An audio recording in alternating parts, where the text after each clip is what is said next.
lacking emphasis. Where's that?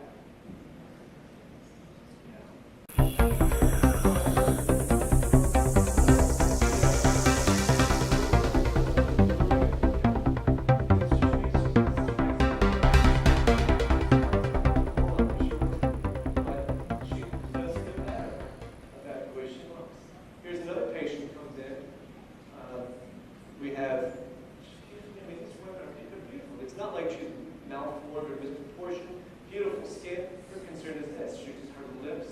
She never liked her upper lip. And she never had a good self-confidence about smiling because of that upper lip. So by augmenting the lip, we can do that. Here's a young lady came in, a little bit older, but late 20s or so. We have this shadowing effect underneath the eye. And we had a little bit of the commissures of the lips. We're not quite where she would like them. So by cheek augmentation, little lip augmentation, in particular perioral augmentation, we can provide a much fuller, more kind of a youthful and vitality that she was missing earlier.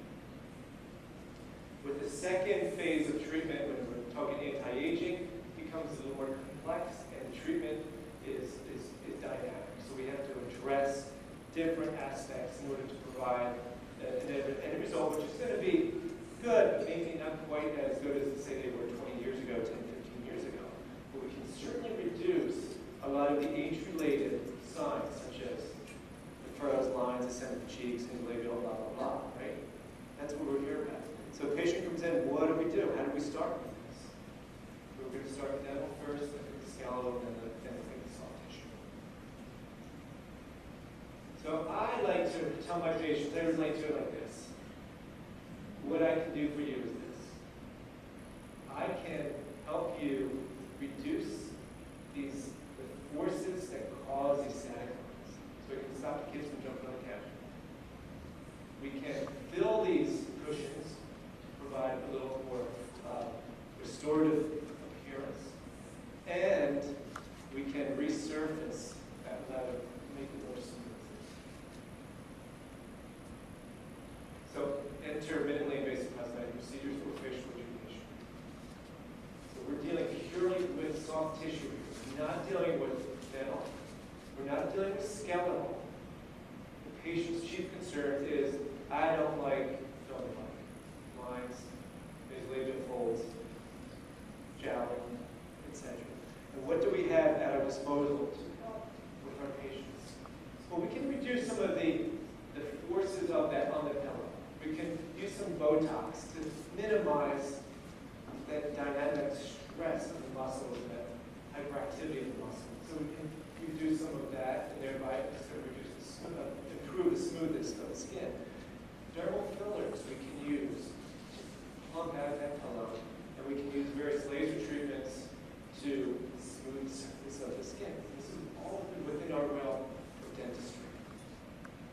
So here is the common picture. I pulled this out of a lecture that, of course, I was at in Las Vegas, Saratoga group. But it really speaks to where we can use Botox. Mostly Botox, when we look at the effects of muscle hyperactivity, we're looking at the upper third of the face and maybe parts of the middle third of the face. A little bit of the lower as well, but you'll see that this doesn't give us quite the effect long-term that we want. We can use it, interestingly enough, for a smile. It will help drop that lip. So we do botulinum toxin or Botox. It's mostly what people will use. They'll use that term. But essentially what it does is it reduces its neurotransmitter, it blocks the release. This is where the dentist, you're going to have to go back and relook at facial expression. But we'll talk about the frontalis, the procerus, the corrugators, and then we have all these the frontalis pull the forehead up, and the procerus, the corrugator, pull it across the frown line. So what we want to do is, if we know the anatomy and where these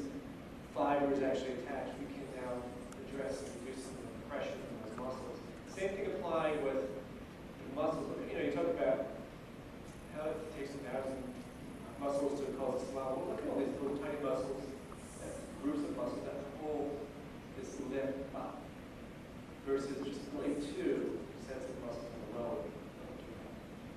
So we're programmed to smile again. Okay, so this is a frown line. These are stock pictures. Again, frown lines can be reduced. Perioral can be reduced. It doesn't give us as great an effect, but it lasts for a couple months. I like to use it in something called the PAO muscle, which has this region, depressed triangularis, and it will help minimize that frown line, especially while we're trying to redevelop the fullness of the fillers. And then this podial, which is the chin dimpling effect, it works actually quite nice there as well. Gummy smile.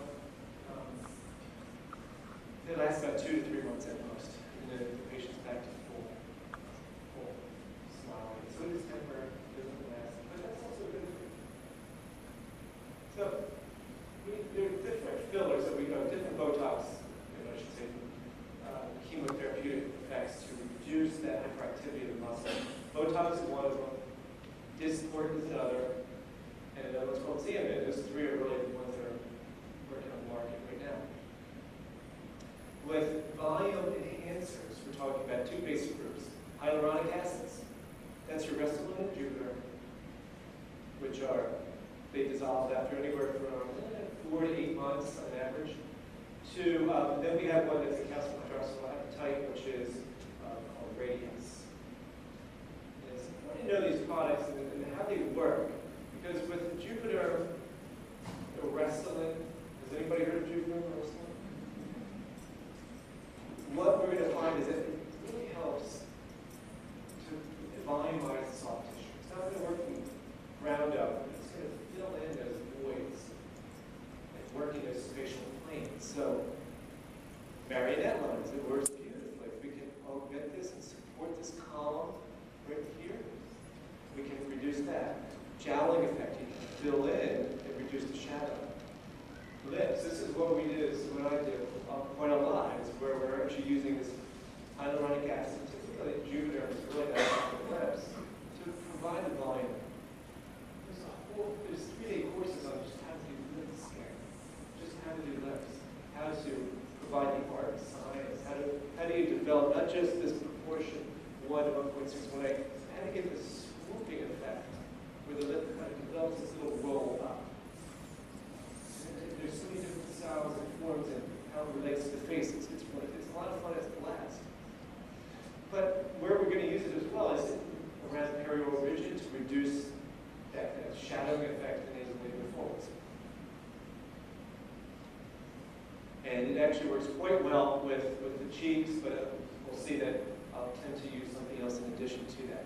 Now I show this slide because I've been doing volumization for over 20 years with alloderm, connective tissue grafting, tenting effects, you name it. We've been doing it mostly surgically. What we can accomplish here, we don't have to do surgery. We can accomplish that with injectables. Now radius is a little different. Radius, you're going to go to the bottom, you're going to go to the periosteum.